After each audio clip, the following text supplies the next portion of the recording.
Hello, everybody. Thank you for joining us today. My name is Kate Davis. I'm a youth services librarian with the Jersey City Free Public Library. And we will be hosting our first event for the middle school author talks, although all ages are welcome for the event. This month's author is Justin Sayre, and he will be speaking to us on the last Wednesday of the month, also at 2 p.m. Every Wednesday at 2 p.m. we have an activity building up to it. So if you're familiar with his trilogy, he has a character that's in middle school and loves opera, ducks. And so that's why we will be hosting this event. And we have a very talented classical singer and educator, Jose and Pietri-Coimbre, joining us. So my name is Jose. I am an opera singer and a violinist, as she was saying, and also a teacher. Now, for those of you who are here, I was just wondering, since I can't see you, if maybe I could ask a question, if um, by a show of hands or however you want to do it, who has actually ever seen anything that they think or they know was opera? I see Anyone? one raised hand. Okay, very good. So now, um, again, since I cannot talk to the students, which I totally understand, um, I was wondering if that particular student can actually share what he or she saw that they think was opera. Oh, okay, I see here. I guess it was like a loud pitch voice. Okay, very good. I'm so glad you said that because I think one of the main differences between what we call opera singing or operatic singing, some people also call it classical singing because usually the people that sing like that, myself included, sing, classical music, right? What we know as classical music, which is not your traditional rock music, pop music, musical theater or rap or reggaeton or anything like that. And it is characterized by it being loud a lot of the time. So opera, the word opera actually, its original meaning is work, meaning project. So in other words, a work of art, like a painting, like a play, like a piece of music that is presented in a concert hall. At the time, this was centuries ago, all those things were called opera, meaning that this is someone's work. And eventually it came to be used the word opera to refer specifically to this particular kind of music, which is much like what you will see. No problem, Adisa. They can switch computers. What we now know as opera is basically a stage play, much like you would see in a theater. In any play that you have ever seen, set to music and singing. The main difference between that and what you will see on Broadway is that on Broadway, people are mic'd, meaning there's a little microphone. And sometimes if you see closely, you see them with a little string, with a little ball at the end. And that means that whatever they're singing is actually being picked up by the microphone. Sometimes there's also a microphone like this. But opera singers or classical singers, we are trained to be able to sing without the need of a microphone.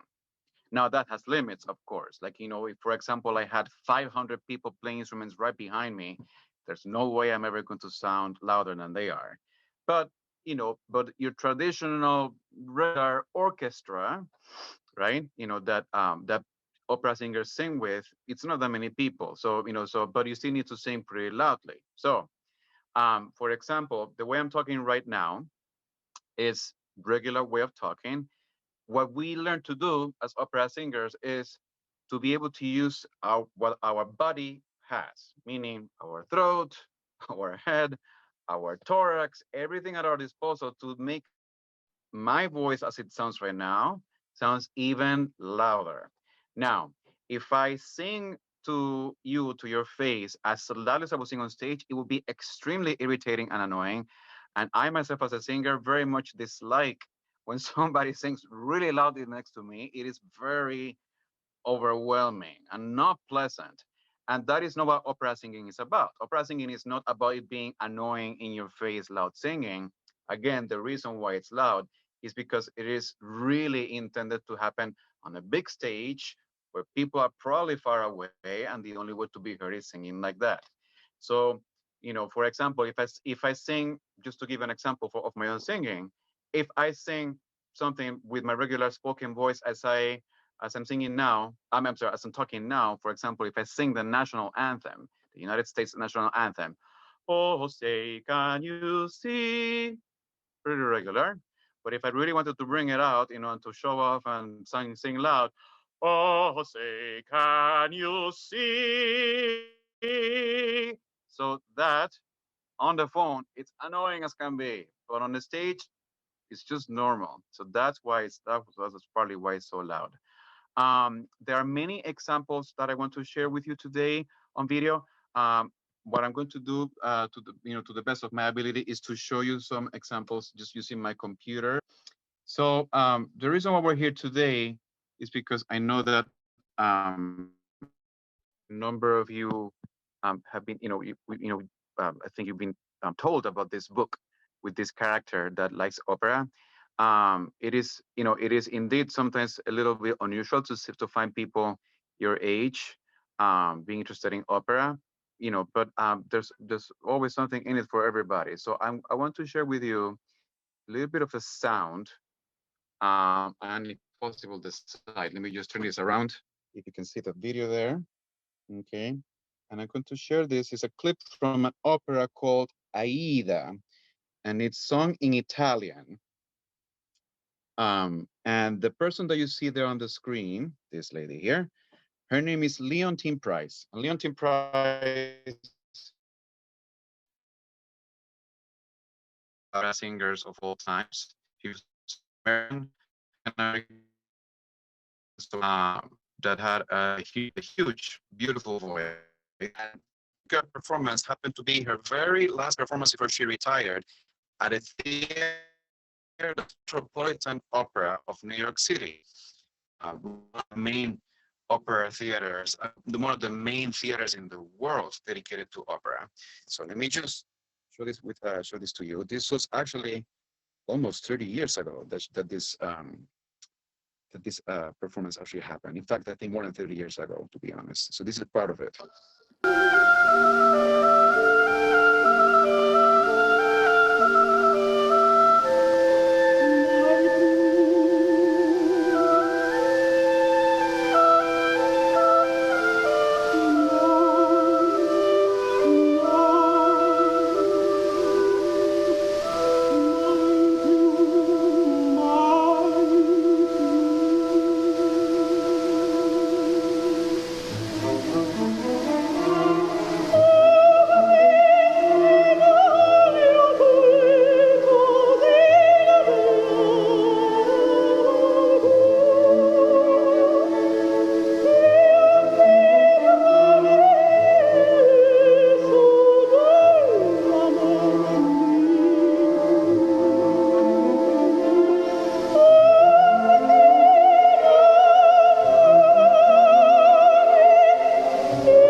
Leontine Price. I don't know if you could hear anything at all. And she is what we call in the opera world soprano. So what does that mean? Well, that's one of the different types of voices in opera. So the way it works in the singing world, actually for not just for opera but for other things too, for other types of singing, is that people are usually categorized and they're told, okay, this is what you are, this is what you can sing. There's a German word for that, is called Fach, and what that means is just sort of how high and how low you can sing. So there are four main types, and there are other, like, you know, more types in between those. So soprano is the highest usually. Soprano is usually the type of voice that many women are. Uh, uh, is all the way from young age, and that is usually the highest. Now there are different kinds of sopranos too. Some can sing super high, and some cannot sing as high, but they're all those sing high. So Leontine Price is a very good example of one. Another thing that I think is important to understand about opera, which is very different from musical theater, is that usually the people that you see on stages in operas, usually, not always, are usually people that are older, meaning people sometimes in their 40s, 50s, 60s, and they are, yeah, as old as 60s actually. I believe she was actually in her 60s already when she sang this performance. And the reason for that is because if you put somebody who is very young to sing on stage and try to sing as loudly as they can, chances are they're going to get hurt. It takes many years, many years of training and practicing and waiting for your body to develop in a certain way before you can actually sing as loudly as as usually opera singers do. So what do people do in operatic productions? Well, if usually there's a story to each opera, right? And there could be a story that is about a young teenage girl, and she's supposed to be 15, but they cast somebody who's 45 years old to do it. Well, then that's when acting comes in, because one very important part of opera singing is the fact that we are also actors. So we are trained to be able to just pretend that we are those people, in not just in our facial expressions, but also in our body movements, in the way we dress, the way we interact on stage with people, so that we can make it believable for you guys. And usually, if you see somebody that is not doesn't look like the character, that can mean that they're not doing a very good job at what they're supposed to do. So I want to show you another example of the next voice type. So again, that was a soprano. So as you go down from the highest voice to something that is a little lower, we have what we call a mezzo soprano. Mezzo is the Italian word for medium. So a medium soprano, what does that mean? Well, it doesn't mean that it's a soprano that is smaller. It just means that is a voice that is more in between ranges. So something that is not at the highest that it can be. And the one example that I want to try to play for you, and hopefully it works, is a piece from the opera Carmen. Okay, and Carmen, composed by Georges Bizet, is an opera in French. I'm just going to actually open this right here, and is one of the most famous operas ever. And I'm going to play for you what's probably the most famous piece from that opera. Is called the Avanera. And the Avanera is originally a kind of song from Spain. But Georges Bizet, French composer, 1800s, he took the Avanera from Spain and he put it in French music. Actually, many French composers actually did that. Um, the person who's in this video that I'm going to show you, and hopefully it works, her name is Denise Graves, American, also African American, mezzo soprano. She doesn't sing much these days anymore, but at the time of this video, she was actually very famous. And what you're going to see is not like a play. It's what we call a concert version. What does that mean? It means she dressed in a really pretty dress. She's standing in front of an orchestra on stage, but there's no actual acting and costumes and moving around involved. Okay, she's just kind of there. doing her job, which she does immensely well. Mhm. So I'm going to show you part of that, and hopefully you guys can see it. So.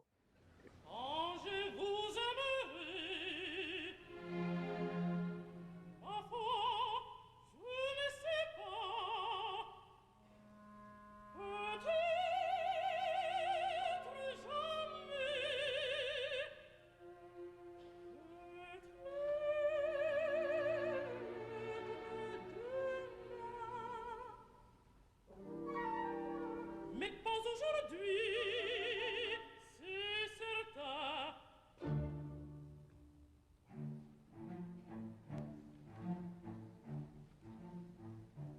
L'amour est un oiseau rebelle que nul ne peut apprivoiser. Et c'est bien avec on l'appelle, s'il lui convient de refuser. Rien n'est fait de la sous-prière, ne parle bien, autre se tait. C'est l'autre que je préfère, il n'a rien dit, mais il me plaît.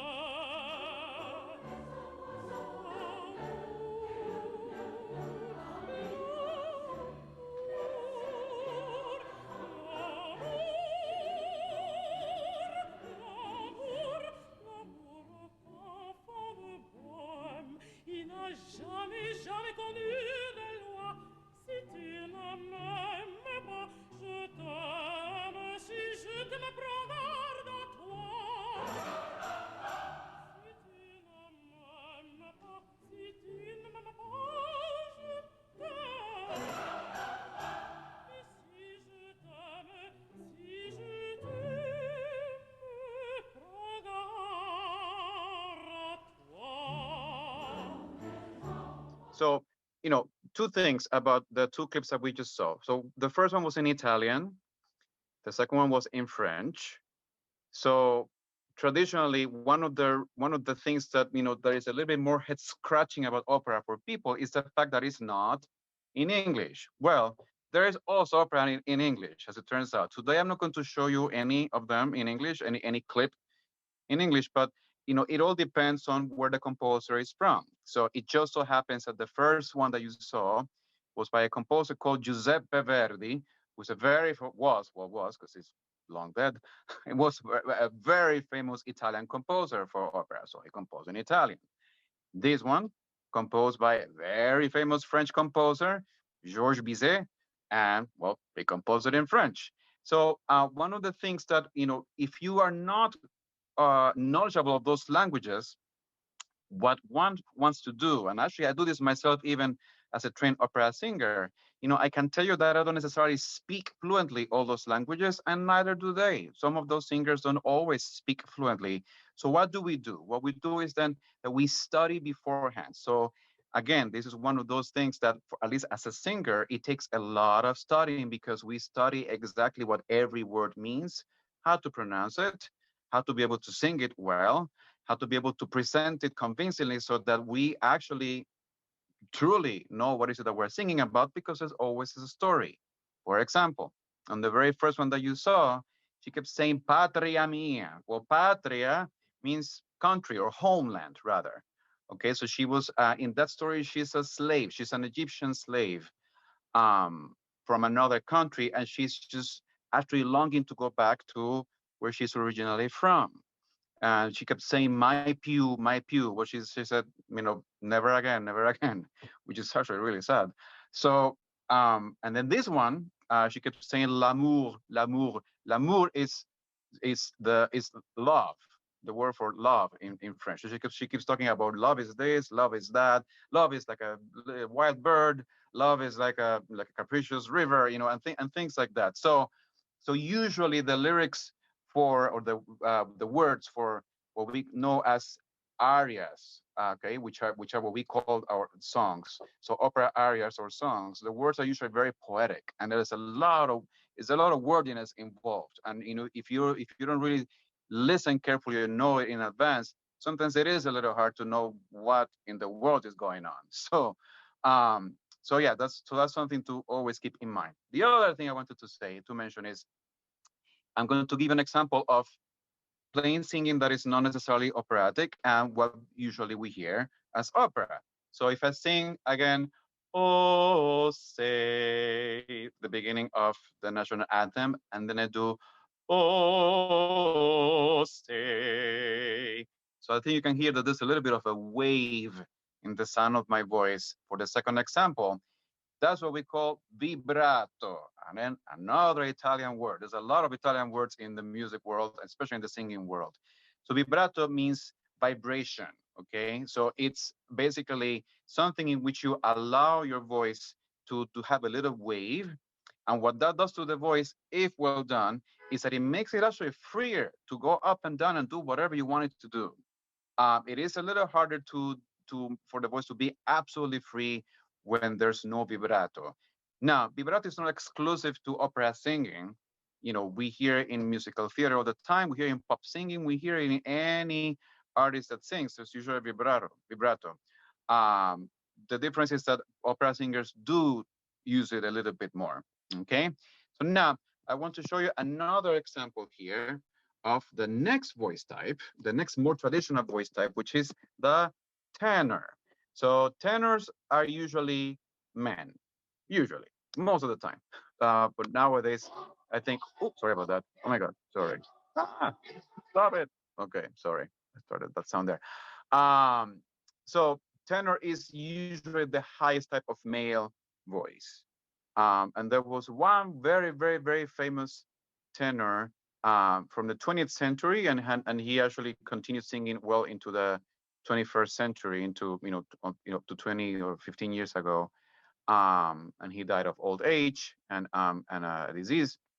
His name was Luciano Pavarotti. Pavarotti was a very big guy. So actually, there are many cartoons and drawings and art done with Pavarotti because he had a very distinctive face and body.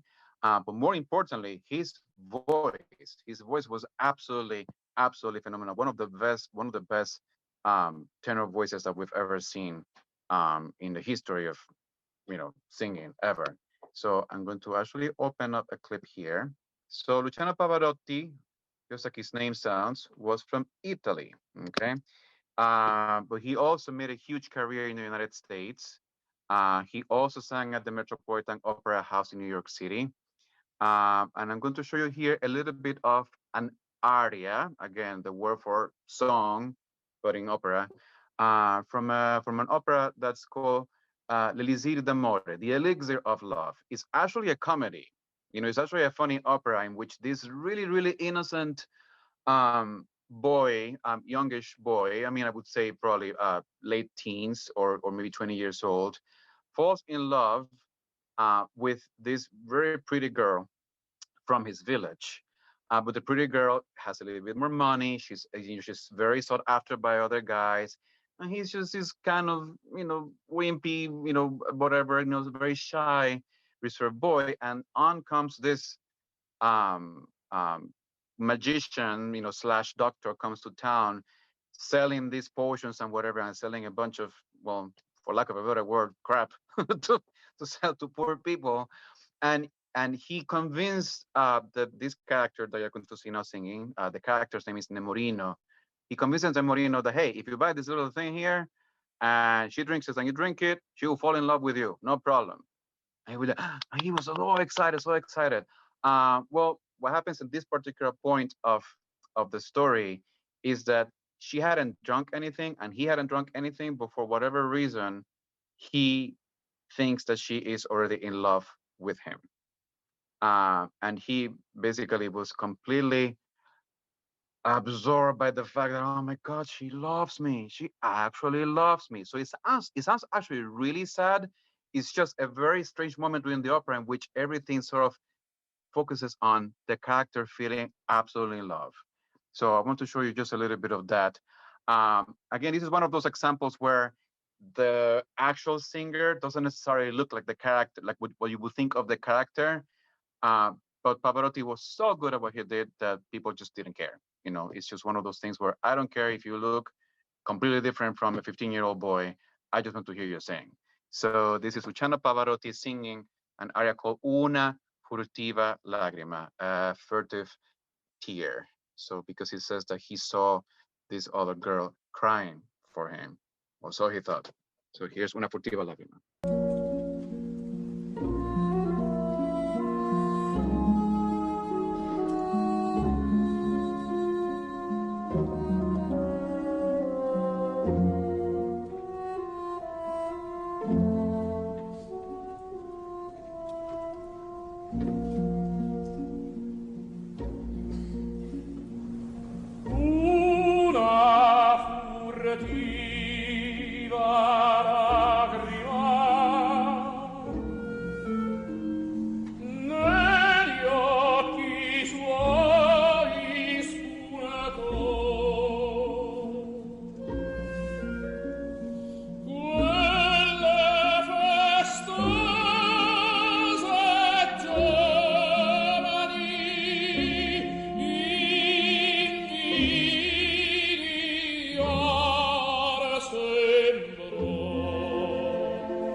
So that was just a little bit of Pavarotti. Try to remember the name, Pavarotti. Again, unfortunately, he died already, not too long ago.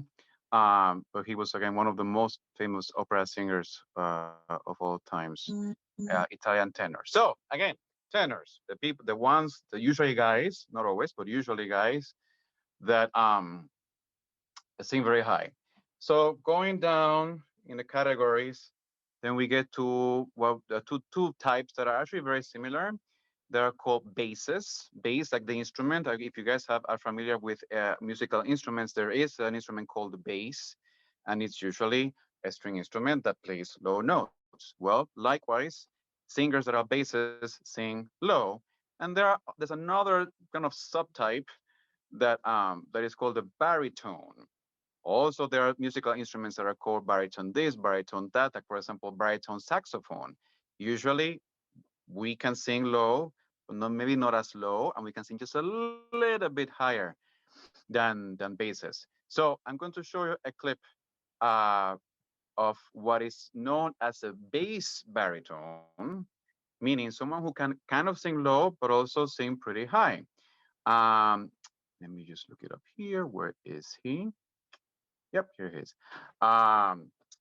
And this is a Russian singer. His name is Dimitri Vorostovsky. Very Russian, right? Well, he's actually going to, in this clip, he actually sings another aria from the same opera that for which we just saw, the Avanera, sung by Denise Graves, and it's called the Toreador Song. So in this, in the story, he's actually somebody, that sings, that does bullfighting. So that's what a toreador actually is. Just waiting. Dimitri Vorostovsky, Russian opera singer. He also actually died recently, not because he was old, because he wasn't actually that old. He just had a health condition and no longer with us, unfortunately. But anyway, I'm going to show you just a little bit of it. Hopefully you'll like it.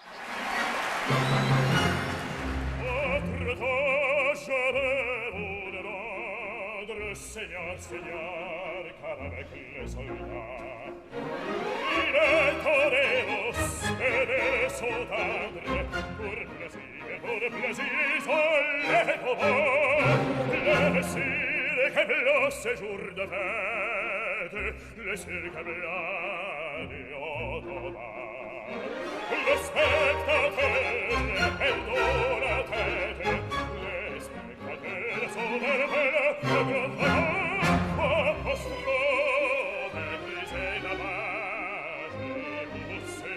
Si sposa la fidele, alle selle fette di courage, selle fette di joie di cœur, allons, regarde, allons, allons, Toreador, regarde, Toreador, Toreador, et songez bien, oui, songez combattant, et les noirs de les gardes, et que l'amour t'attend, Toreador, l'amour t'attend.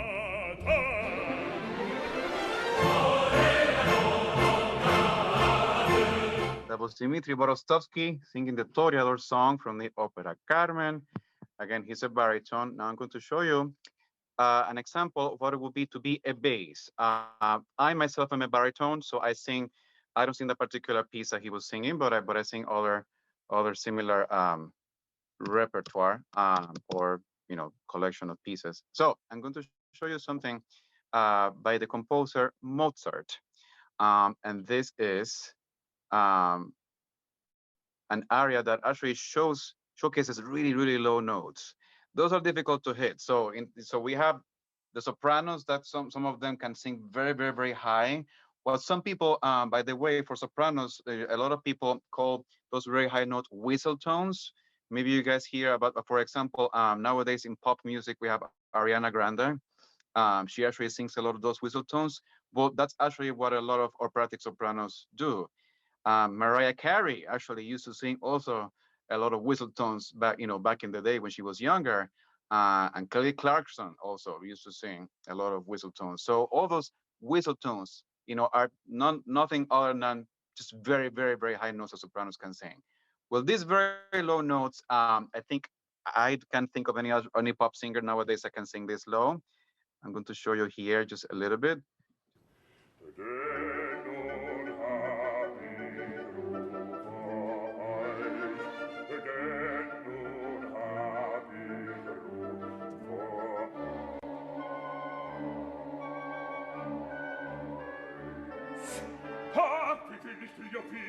Wenn sie euch zum Licht verstieren, und die Hälse schlieren zu,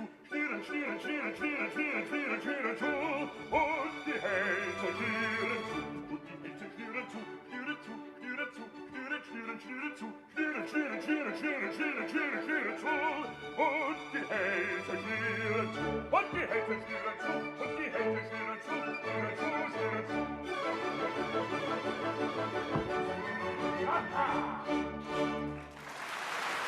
So that was an aria from an opera by Mozart called oh my gosh, what's the opera's name? I always forget. Entführung aus dem Israel. So the kidnapping of Israel. Oh my God, it's not a great story, but it's supposed to be a comedy, and it is a comedy. And this character here, he's an Arabian king, so that's why he dresses with the costume. He's supposed to be a comedic character, known as a very low bass. Now, to show you today involves singing sort of low notes. I mean, sorry, long notes. And a lot of operatic singing is known for that, for you taking a deep breath and then just singing as long as you can. So imagine that I'm just talking and I never stop, and then I just lengthen my syllables like that. Well, we wouldn't talk like that, right? But one of the main things that opera has is that it takes whatever you would normally do with your voice and makes it exaggerated, or in other words, dramatic. So the whole point of opera is to take any emotion, anything that the human voice can do, and anything that will happen in a story and make it 20 times as big and dramatic and exaggerated. So if you say, I'm sad, you would sing, I'm sad for 5 minutes, and sometimes with really low notes, long notes, and very sad looking and very sad sounding. If you're saying, I'm happy, in the opera world, there are many pieces that show that you're happy. And usually those are with fast notes. I'm going to show you a very quick example of that. This is actually a tenor. Okay, so similar to what you saw before of Pavarotti, and he's singing a lot of very, very fast notes that are usually used in the music world to music compositions to indicate that you're happy, that you're celebrating.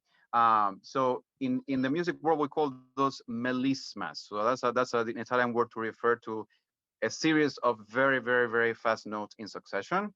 So I'm going to just fast forward this video a little bit here. So this is a tenor called Juan Diego Flores, a Peruvian tenor, so from Peru, from South America, who made a very successful international career. He can sing really high and really fast. It's actually quite impressive what he can do. He's still singing. He's still around these days. Let me show you just a little bit here what he can do. Oh, there he is. There he's hitting a really high note. Okay, let me see. I think I caught it on a good moment.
So there you have it. That was Juan Diego Flores singing from an opera called, I should know the name of the opera, but I do know the name of the aria, A Questa Bella Incognita, Italian again. Juan Diego Flores, Peruvian tenor, singing an example of a composer. The composer's name was Rossini. Now, I would like to show you an example of operatic singing of the kind that is not really happy anymore, but actually really angry. So opera music can do that very well, in which composers actually found a way of maximizing the potential of the voice to make sure that it could express extreme feelings.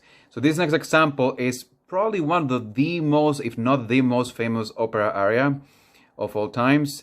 Is the aria of the character called the Queen of the Night from the opera The Magic Flute, in German Die Zauberflöte. And now, why is it in German? Because Mozart was from Austria and he composed operas in German. He also composed in Italian, but this one in particular is in German. It's a very, very famous opera with a very fantasy-like storyline. And here, the Queen of the Night is basically telling her daughter that she has to kill one of the good guys in the story.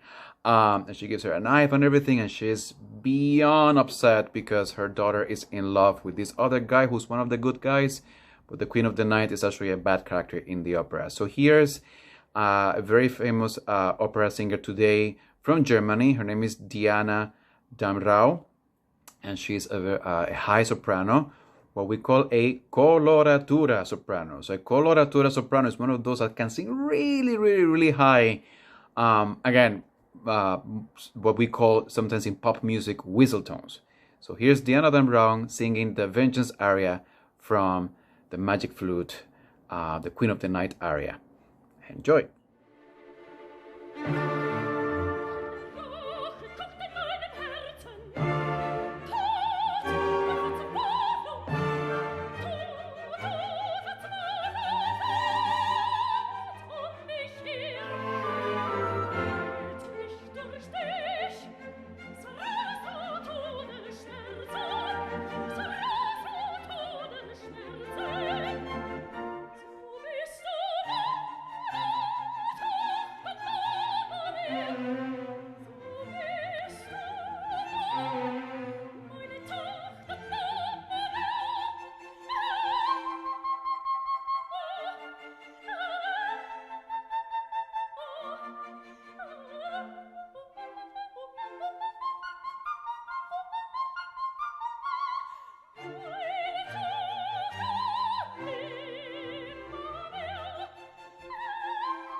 And that actually concludes the examples I wanted to show you. I really hope you enjoyed this video. If you want to check out more about me, I'm going to leave some of my information at the end of the video. Of course, you can contact me with any questions you may have. The world of opera is just too big to describe in a 45 to 1 hour minute session, but I hope this gave you guys an idea of what opera is all about. It's actually an extremely cool art form. It encompasses acting, dancing, singing loudly, being dramatic, exaggerating with your voice as much as possible. So there's plenty to learn, and the music for it, it's throughout the centuries has been just some of the best music ever composed in multiple languages, including English, even though again I didn't show any English examples today. So again, my name is Jose Pietri, and feel free to contact me. It was a pleasure to give you this little discussion about opera for teens, and I look forward to collaborating more in the future. And please check out all the opera music you can get your hands into out there on the internet nowadays. All right, enjoy, guys. Take care.